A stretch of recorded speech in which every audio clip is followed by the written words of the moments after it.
বিরোধী দলনেতা শুভেন্দু অধিকারীকে নিয়ে সমাজ মাধ্যমে পোস্ট তৃণমূল ছাত্র পরিষদের রাজ্য সভাপতি তৃণাঙ্কুর ভট্টাচার্য।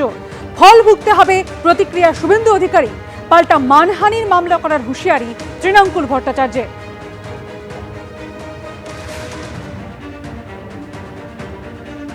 অত্যন্ত নিম্নমানের এআই প্রয়োগ করে এই তৃণমূলের কর্মচারীটা ভাইপোর কথাই করেছে। আমি মুখে বলবো না, কারণ আমি ওর মালিককে হারিয়েছি না, মমতা ব্যানার্জি। ওর সম্পর্কে বললে ওর মাইলেজ বেড়ে যাবে। ভাইপোর কাছে ও যে স্যালারি পায়, ও তো এমনি পিএইচিতে চুন আর ব্লিচিং সাপ্লাই করে। পুলক রায়ের আমার কাছে সব তথ্য আছে। ও যেটা করেছে আজকে, হিন্দু বাড়ির ছেলেকে, ব্রাহ্মণ বাড়ির ছেলেকে যেটা করেছে, সরাসরি আমার আস্থায় আঘাত দিয়ে করেছে। এর ফল ওকে ভুগতে হবে। সেটা কি করে করব সেটা আমি জানি, আইনের মধ্য দিয়ে করব। আমার নামও তৃণাঙ্কুর ভট্টাচার্য। আমার বাড়িতে 300 বছরের পুরনো কালী পুজো আছে, কালী ঠাকুর পুজো হয়। আমার বাড়িতে 300 বছরের পুরনো শিব মন্দির আছে। তার কাছে আমি হিন্দুত্ব শিখতে আসবো না?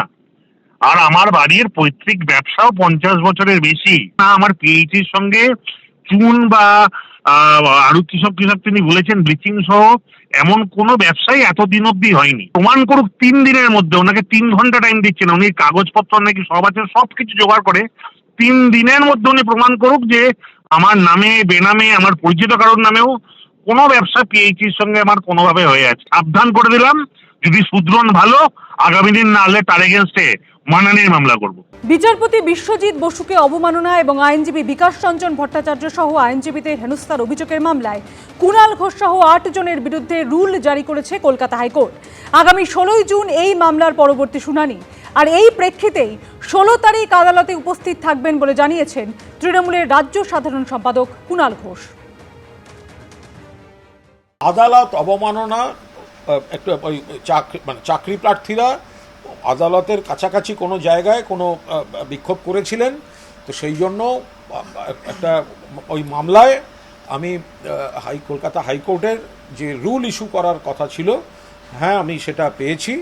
আমি আমার স্থানীয় থানা মারফত ওটি আমাকে দেওয়া হয়েছে, আমি সেটা পড়েছি এবং সেখানে যা যা অভিযোগ লেখা আছে চিঠিটিতে আমি দেখেছি।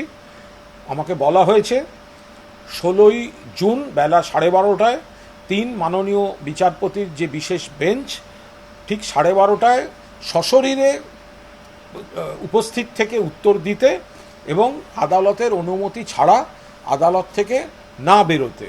তো ফলে আমি সেদিন কোর্টে যাব।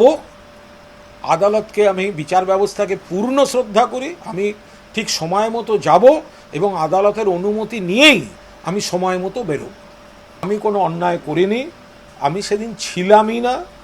আমি চিঠি পেয়েছি, আমি আদালতকে শ্রদ্ধা করি। আমাকে যা বলা হয়েছে আমি সমস্তটা মানব।